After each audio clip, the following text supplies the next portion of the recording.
राधे राधे, जय माता की भक्तों। आप सभी का स्वागत करती हूँ स्पिरिचुअल ज्ञान साधना में और आप सभी से अनुरोध करती हूँ कि स्पिरिचुअल ज्ञान साधना को सब्सक्राइब कर लीजिए और बेल आइकन को प्रेस कर दीजिए ताकि आपको नई नई वीडियोस का नोटिफिकेशन मिल। श्री कृष्णाय वासुदेवाय हरे परमात्मने प्रणत क्लेशनाशाय गोविंदाय नमो नमः। ओम नमो भगवते वासुदेवाय। देवशयनी एकादशी से भगवान विष्णु योग निद्रा में 4 महीने के लिए चले जाते हैं।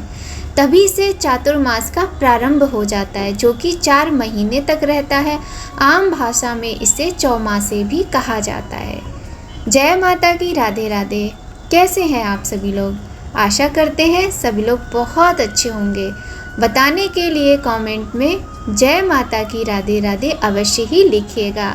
और हाँ, आप सभी से नम्र निवेदन है, यदि चैनल पर पहली बार आए हैं तो चैनल को सब्सक्राइब कर लीजिए, बेल आइकन प्रेस कर दीजिए ताकि आपको महत्वपूर्ण वीडियोस का नोटिफिकेशन समय पर मिलता रहे। तो मेरे प्यारे से भक्तों, आज की वीडियो में हम बात करेंगे देवशयनी एकादशी के विषय में। देवशयनी एकादशी का हमारे हिंदू धर्म में बहुत अधिक महत्व होता है और देवशयनी एकादशी एक ऐसा पर्व है, एक ऐसी तिथि है जिस दिन से हमारे भगवान नारायण, जो कि हमारे घरों में सुख शांति देने वाले हैं, जो कि साक्षात नारायण हैं, वो 4 महीने के लिए योग निद्रा में चले जाते हैं और 4 महीने के लिए समस्त मांगलिक कार्य वर्जित हो जाते हैं, बंद हो जाते हैं।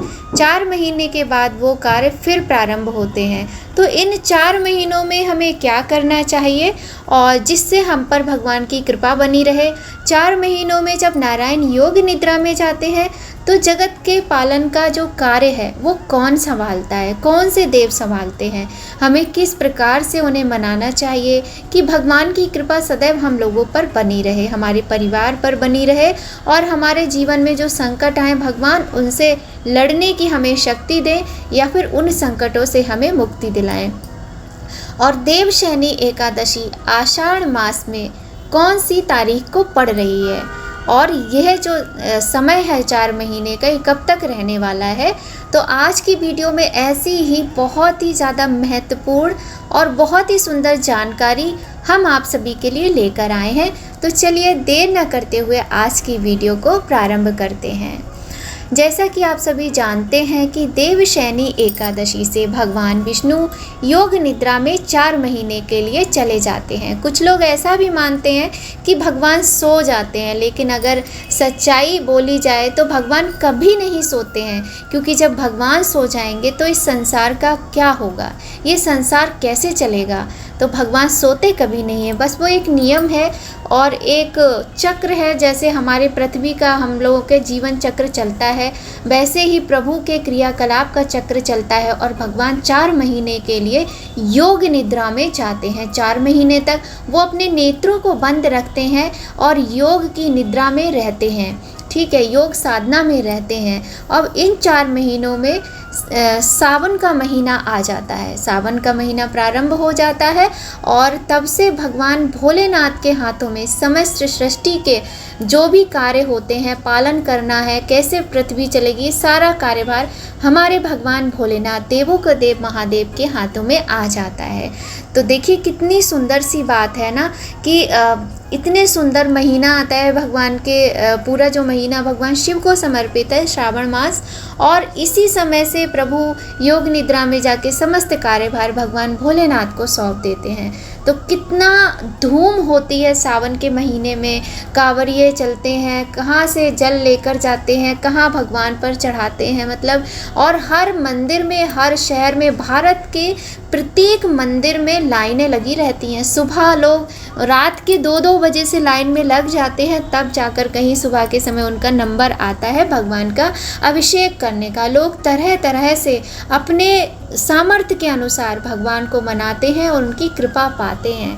और आपको ये बात पता है कि जब हम भोलेनाथ की पूजा करते हैं तो भगवान नारायण अपनी कृपा बरसाते हैं, और जब हम नारायण की पूजा करते हैं तो भगवान भोलेनाथ का आशीर्वाद मिलता है और वो अधिक प्रसन्न होते हैं। कहने का तात्पर्य इतना है कि नारायण और शिव सब एक ही हैं। एक को याद करने से उनकी कृपा मिलती है तो साथ में दूसरे प्रसन्न हो जाते हैं। इसी प्रकार से जो भगवान शिव हैं वो नारायण को पूजते हैं, जो नारायण हैं वो भगवान शिव को पूजते हैं। तो चलिए ये बातें तो बहुत हो गई। चौमासे की वीडियो हम अपने कई बार आपको मतलब चैनल पर मिल जाएगी, आप जाकर पीछे देखेंगे 4 महीने जो होते हैं चौमासे के वो क्यों आते हैं, उनका क्या महत्व होता है, उनके क्या नियम होते हैं, ये आप चैनल पर जाकर देख सकते हैं। आपका अपना चैनल है, प्यार बनाए रखिए अपना। और अगर आपको वीडियो थोड़ा भी अच्छा लगे तो लाइक भी कर दीजिएगा।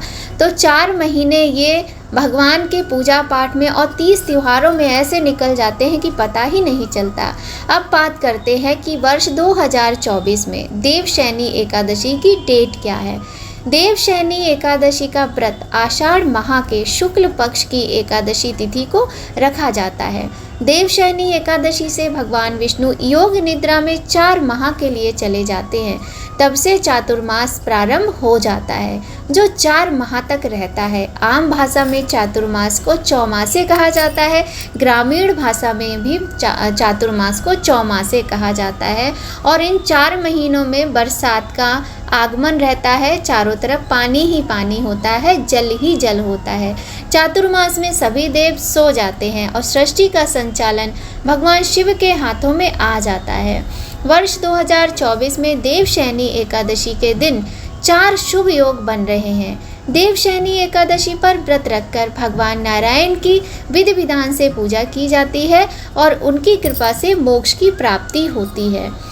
पंचांग के अनुसार आषाढ़ शुक्ल एकादशी की पावन तिथि 16 जुलाई को रात 8:33 पर शुरू हो रही है और इसका समापन 17 जुलाई को रात 9:02 पर होगा। उदया तिथि के आधार पर देवशयनी एकादशी का व्रत 17 जुलाई दिन बुधवार को रखा जाएगा और व्रत का पारण गुरुवार को होगा। तो ध्यान रखिएगा कि जो एकादशी व्रत है वो 17 जुलाई दिन बुधवार को किया जाएगा। इस बार 17 जुलाई से चातुर्मास का प्रारंभ होगा। इसके कारण से 4 महीने तक कोई भी कार्य जो मांगलिक होता है वो नहीं किया जाएगा। इसमें विवाह, मुंडन, गृह प्रवेश आदि जैसे सभी शुभ कार्य बंद रहेंगे। 17 जुलाई को देवशयनी एकादशी की पूजा आप ब्रह्म मुहूर्त में कीजिए। उस दिन सुबह से ही सर्वार्थ सिद्धि योग बन रहा है जिसमें किए गए सभी कार्य सिद्ध होते हैं। इस साल की देवशयनी एकादशी पर 4 शुभ योग बन रहे हैं। देवशयनी एकादशी वाले दिन सर्वार्थ सिद्धि योग, अमृत सिद्धि योग, शुभ योग और शुक्ल योग बन रहे हैं। ये सभी योग पूजा पाठ और शुभ कार्यों के लिए बहुत ही अच्छे माने जाते हैं। व्रत के दिन अनुराधा नक्षत्र और पारण वाले दिन ज्येष्ठा नक्षत्र है। जो लोग 17 जुलाई को देवशयनी एकादशी का व्रत रखेंगे वे व्रत का पारण 18 जुलाई गुरुवार को करेंगे। पारण का समय सुबह 5:35 से 8:20 के बीच का रहेगा। फिर से सुन लीजिए, ध्यान दीजिएगा, नोट कीजिएगा कि एकादशी व्रत के पारण का समय 18 जुलाई गुरुवार को सुबह 5:35 से 8:20 तक रहेगा। इस समय में पारण करके व्रत को पूरा कर लीजिए। पारण वाले दिन द्वादशी तिथि का समापन रात 8:44 पर होगा। तो इस प्रकार से हमने एकादशी व्रत के विषय में जाना, व्रत के पारण के विषय में जाना। अब आपको यहाँ पर हम एक बात बताना चाहेंगे कि एकादशी का जो व्रत होता है इसके पारण का बहुत महत्व होता है। देखिए, वैसे तो सभी व्रत में हम पारण करते हैं किंतु एकादशी व्रत के पारण का बहुत विशेष महत्व होता है। कहा जाता है जब तक एकादशी व्रत का पारण नहीं किया जाता है तब तक व्रत पूर्ण नहीं माना जाता है और पारण के लिए आपको अच्छा खासा समय मिल रहा है। प्रत्येक एकादशी व्रत में हम आपको बताते हैं कि पारण के नियम क्या होते हैं। देखिए, पारण में होता है कि आप ब्रह्म मुहूर्त में उठकर स्नान आदि करके भगवान को जल अर्पित करेंगे, सूर्य भगवान को, और जो भी आपके घर में पूजा वाले पौधे लगे हुए हैं उनकी आप पूजा कीजिए। अपने घर के मंदिर में पूजा कीजिए। लड्डू गोपाल, शालिग्राम जी भगवान लक्ष्मी नारायण भगवान की पूजा करें, उन्हें पंचामृत से स्नान कराएं, उनके आगे धूप दीप दिखाएं, पुष्प चढ़ाएं।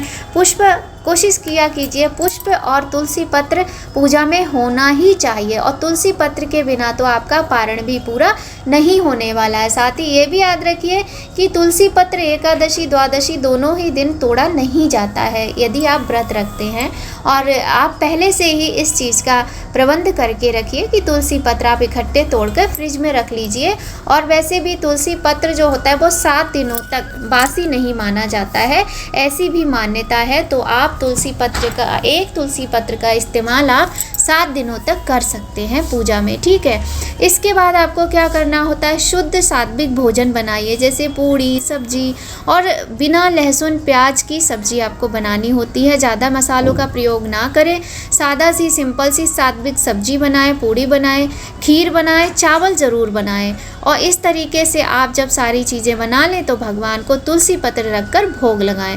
भोग लगाने के बाद आप एक थाली भोजन ब्राह्मण के निमित्त अवश्य ही दान करें। ब्राह्मण को आप चाहे तो घर बुलाकर भोजन कराएं और उन्हें दान दक्षिणा देकर उन्हें विदा करें, ठीक है। और नहीं कर सकते हैं तो आप एक थाली भोजन निकाल कर आप मंदिर भेज दीजिए, और ये भी नहीं कर सकते हैं तो कच्चा भोजन निकाल कर दान कीजिए। देखिए, यदि ब्राह्मण नहीं मिल रहे हैं तो आप किसी कन्या को भी भोजन करा सकते हैं। तो देखिए, पारण में इन नियमों का पालन करना बहुत अधिक आवश्यक होता है, और इसके बाद ही हम अपने व्रत का पारण यानी व्रत खोलते हैं भोजन करके।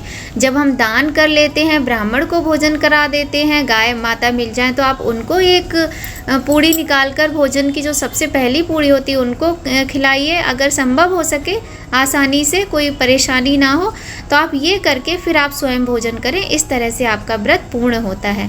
हम अपनी वीडियोस में कुछ ना कुछ अपने स्वयं के जो अनुभव हैं उन्हें बताते हैं, जो हमने किया होता है, देखा होता है। तो देखिए, हमारे परिवार में बहुत सारे लोग थे और लोग एकादशी का व्रत किया करते थे। तो हमने मैंने आज तक एकादशी का व्रत नहीं किया है। मैंने निर्जला एकादशी का व्रत तो बहुत सालों किया है, लेकिन मैंने पूरे साल की एकादशियों का व्रत नहीं किया। लेकिन हाँ, मैंने अपने घर में देखा है, अपने परिवार में देखा है, तो वो लोग जब पारण करते थे, पारण उनका तभी, और प्रत्येक एकादशी को, वो तो महीने की पूरे दोनों एकादशी रखते थे, पूरे साल की 24 एकादशी का व्रत करते थे।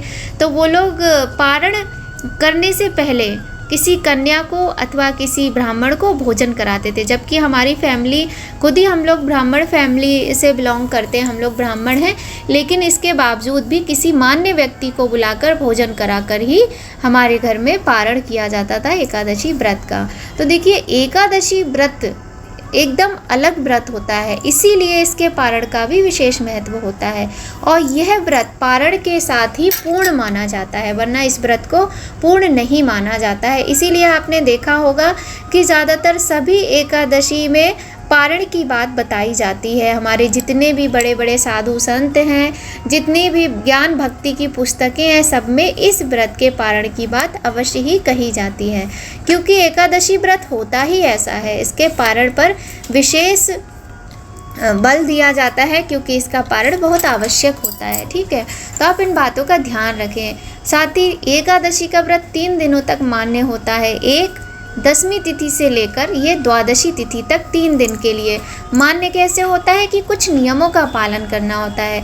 व्रत तो आप एकादशी के दिन का ही करेंगे, लेकिन जो नियम होते हैं, जैसे तामसिक भोजन का प्रयोग ना करना, प्याज लहसुन का त्याग, और मांस मदिरा का त्याग, साथ ही पृथ्वी पर शयन करना चाहिए, और ब्रह्मचर्य का पालन करना चाहिए, नाखून बाल इत्यादि नहीं काटने चाहिए। इस तरह के बहुत सारे जो हमारे नियम होते हैं उनका पालन करते हुए ही इस व्रत को किया जाता है। तो आज की वीडियो में बस इतना ही। आशा करते हैं आप सभी को ये जानकारी बहुत पसंद आएगी, और पसंद आए तो लाइक अवश्य कर दीजिएगा। और हाँ, यहाँ पर आपको हम एक बात और बता दें कि चतुर्मास से संबंधित जानकारी चैनल पर आपको मिल जाएगी। आप अवश्य देखिएगा, आपको चातुर्मास क्यों आता है, प्रभु योग निद्रा में क्यों जाते हैं, किस प्रकार से भगवान महादेव इन 4 महीने पृथ्वी का पालन करते हैं, और चौमासे का महत्व क्यों है अलग, और इन दिनों में जो भी शुभ कार्य होते हैं वो क्यों वर्जित रहते हैं। इस तरह की समस्त जानकारी आपको स्पिरिचुअल ज्ञान साधना, जो कि आपका अपना चैनल है, इसमें आपको वीडियोस मिल जाएंगी। आप वहाँ से जानकारी प्राप्त कर सकते हैं। और आप सभी से अंत में निवेदन करते हैं, हाथ जोड़कर विनम्र प्रार्थना करते हैं कि अगर आपने अभी तक चैनल को सब्सक्राइब नहीं किया है तो कर लीजिए और बेल आइकन प्रेस कर दीजिए, ताकि आपको महत्वपूर्ण वीडियोस का नोटिफिकेशन समय पर मिल जाए। तो आज की वीडियो बस यहीं तक। और हाँ, अपना प्यार, अपना आशीर्वाद, अपना सपोर्ट बनाए रखिए, क्योंकि आपके प्यार, आपके सपोर्ट के बिना हम कुछ भी नहीं है। ये जो कुछ भी है, जो वीडियोस आ रही हैं और जो जानकारी आ रही है, जो हमारी वीडियोस करने का हमें प्रेरणा मिलती है, ये सब कुछ आपके प्यार से ही है। तो अपना प्यार, अपना आशीर्वाद, अपना सपोर्ट बनाए रखिए। मिलते हैं आपसे नए वीडियो में नए जानकारी के साथ। तब तक सभी लोग स्वस्थ रहिए, प्रसन्न रहिए, अपना और अपने अपनों का ख्याल रखिए। और हाँ, जय माता की, राधे राधे कमेंट में लिखना बिल्कुल भी मत भूलिएगा। जय माता की, राधे राधे।